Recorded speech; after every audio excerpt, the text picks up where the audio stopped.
Welcome today. I'm so glad you're joining me. We have a project. So I have been wanting to change up the garden house, the garden shed behind me. I have been dreaming of turning it into a European-inspired orangery, a French orangery. But we are not taking down walls and we are not changing the outside of the building. We are going to do this all from styling and design on the inside. We're going to layer pieces in and see if we can get that feel of that look. So let's get started. I'll walk you through my process, how I start on a design project, my steps I use. That way you can take those steps and use them either in your garden or in your home as you're restyling and recreating your new spaces. And before we get started today, hey, if you enjoy this content, hit the subscribe button. Be a subscriber. It's free. You'll get notified when I upload new videos. Also, share this with your friends and family if you think they would enjoy this content. And if you enjoy this video, hit the like button because it really does help the channel. So let's get started today. We are heading inside the garden house. So what I need to do first is start boxing up everything that's on the bookcase, because the bookcase is leaving this room and going to a different area in the house. And that's one thing, when you buy things you love, you can move stuff around all the time to different areas. So it's time for it to go somewhere else, and we're going to be replacing it with another piece. Now I got a couple of boxes that I've brought out to load up the stuff, and then I'm not going to take it inside. I am just going to put it up above on the shelving up here and on the other side to get it out of the way.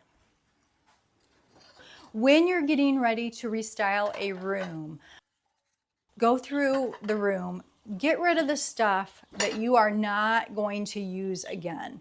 If you are thinking, I'm not going to take this piece and put it in another room, it won't work, or I'm tired of it, it's just not my style anymore, or I've changed, I've got the use out of it.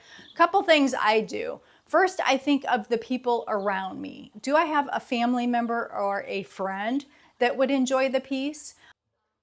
I recently cleared out almost a whole carload. I ended up getting rid of decor that I was no longer wanting to keep, that I had just outgrown and wasn't what I wanted anymore. So I asked my daughter, I let her go through it and say, hey, whatever you like, take. I had some pieces for my sister. I knew there were some things that she would like. And then all the rest that I was like, I don't want, but somebody, this is still really good stuff and somebody will enjoy it, I donate it. We need to get some of this big stuff out.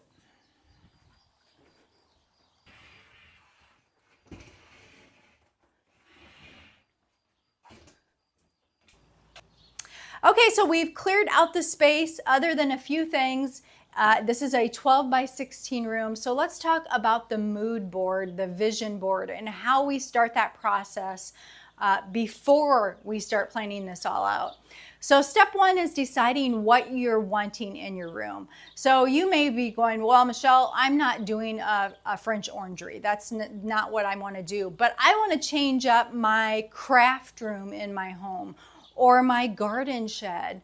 And you can easily do that. So what you're gonna do is go online. You can go to Pinterest. You can go to just Google online, type into the box on Google what you're looking for, and then hit that image button and it'll give you all kinds of images for inspiration. So that's what I did. I'm like, okay, I want a French orangery, a European orangery.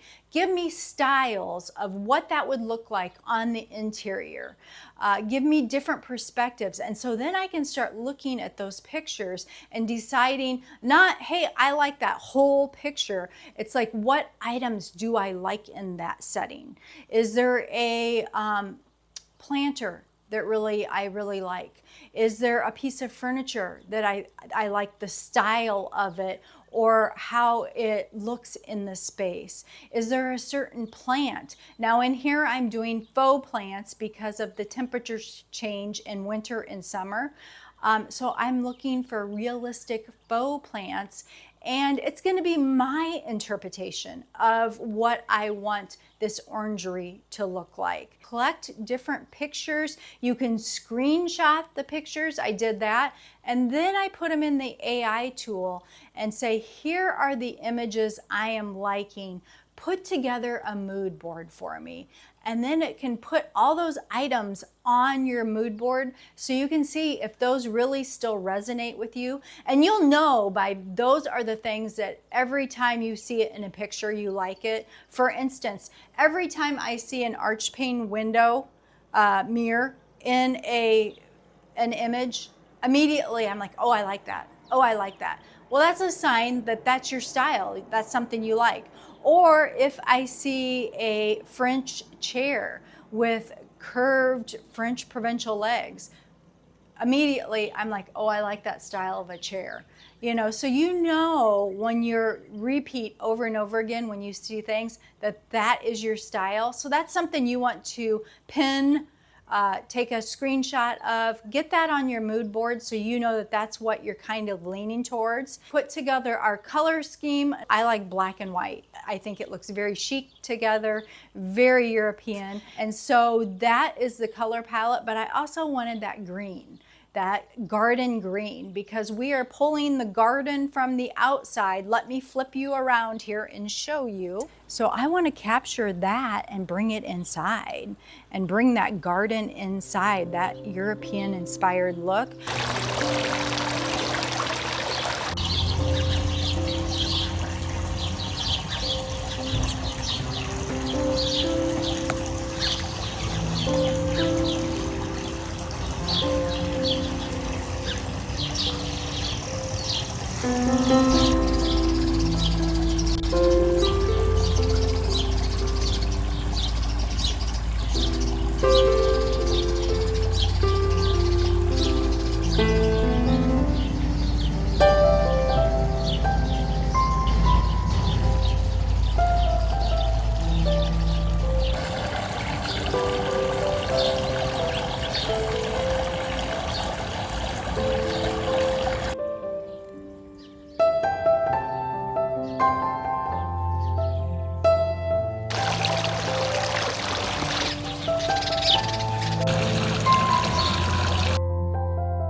So I've got some different items that I have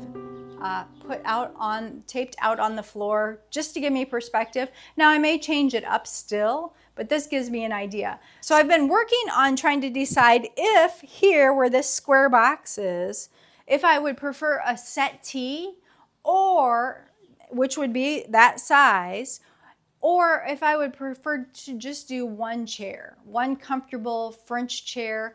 A lot of times in orangeries, you will see scrolled type chairs, wire type chairs. And the point of that at that time when they were very in vogue was they were also using them as greenhouses a lot of times. So they were watering real plants, heavy humidity, heavy condensation. So a lot of times they would use metal wire furniture in there so that the water would, if it got water on it, it would dry, it would be better for it. Then it kind of changed. Then it got more popular to have it more higher end, to put more comfortable furniture in it, more furniture with, you know, upholstery, and have it more of a setting room, a place to take your friends and have parties in, but still have all the plants. So saying that, I didn't want like a piece of furniture that wouldn't be comfortable to sit on. So I was looking at something that would be comfortable, but would fit my style. So back to this space.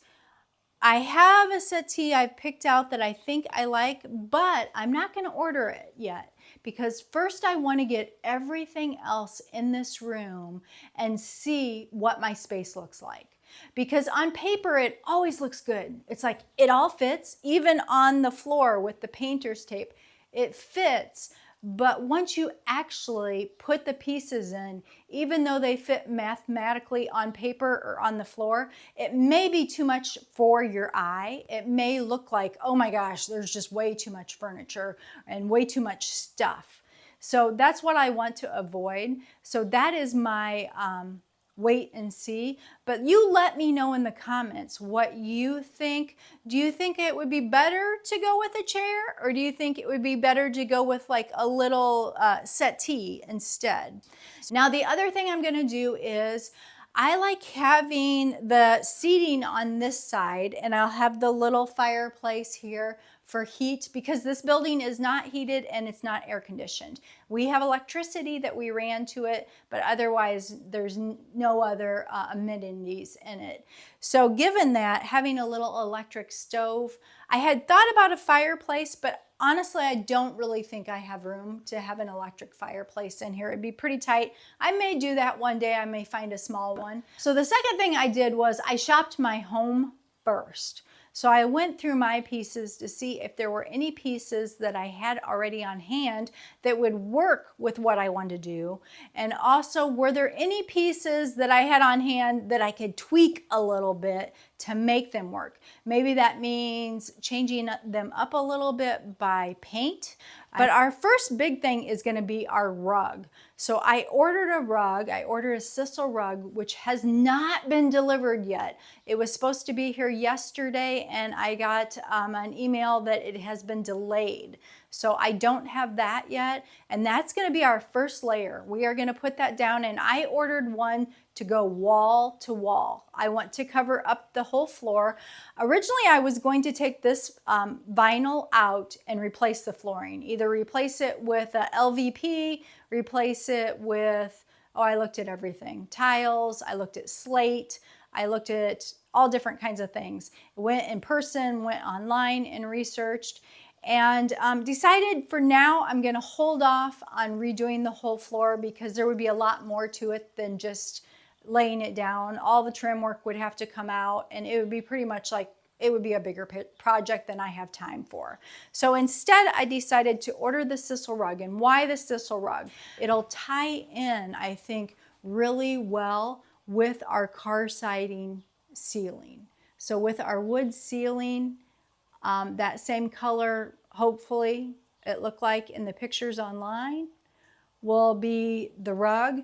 And so I'll have a nice layer here at the base to work with to give me that garden feel. So that's going to be our first layer. And then we'll start bringing in all the pieces, and then finally the decor. And then once all of that is in, we'll go back to this, and I do have the chair already. So I can use my chair, but if I decide to use this settee, I will need to order it. So, and I may do the chair for now, and down the road keep looking, and if I find something else that I like better, then buy it. And that's one thing I would encourage you. Don't feel like you need to do it all in one weekend or all in one day. Start your project, use the pieces you have, and work your way into it. And if there's something specific you want, maybe you're redoing your living room and you don't have the coffee table that you want and you haven't been able to find it. Well, if you have a coffee table already, use the one you have until you find what you're looking for. Don't just buy something to fill the space. Buy something you love, because if you buy it to fill the space, you're going to regret it. You're going to end up going, that's not what I really wanted. It's not the look I was going for. I just settled on it because I needed something today. I mean, in some cases you have to do that, but if you don't have to do that, I would not do it. So we're not doing that, is what I'm telling you. I will put probably the chair here, try that out. We'll look at it together, see what we think. And if we think it's too small and we need the settee, then I'll order the settee, or we can wait and see what else we find. But it's going to be a fun project. I'm so excited. So just to recap on that, start on your mood board, your vision board, go out, collect your pictures online of things you like. Put those all together. Use some kind of AI tool. It's really helpful. Just put your prompt in there that you need a mood board, upload your pictures and ask it, tell it what colors you're wanting to use, and see what it creates for you. And then from there, you can keep working with it and adjust it to your liking. And that'll give you a good look then to see if it'll work. And I have found by using AI, it's helpful too if you give more specifics on like your room size. Like I told AI, this is a 12 by 16 room, because that helps with proportions too. Because originally it was giving me stuff that I'm like, okay, that's way too big. Yes, it looks gorgeous, but no way would it work in this size of a room. So proportions are really important. And so that helps too if you kind of guide AI and tell it specifics on what you're wanting. So that's your first thing. Then you're going to shop your home, see what you already have on hand that's going to work for your restyle. And then thirdly, make a list of things you need to shop for to add in. So come back next video to see how our design turned out. And if you need some garden decor to instantly elevate your garden, check out the 3 pieces that'll do that in this video.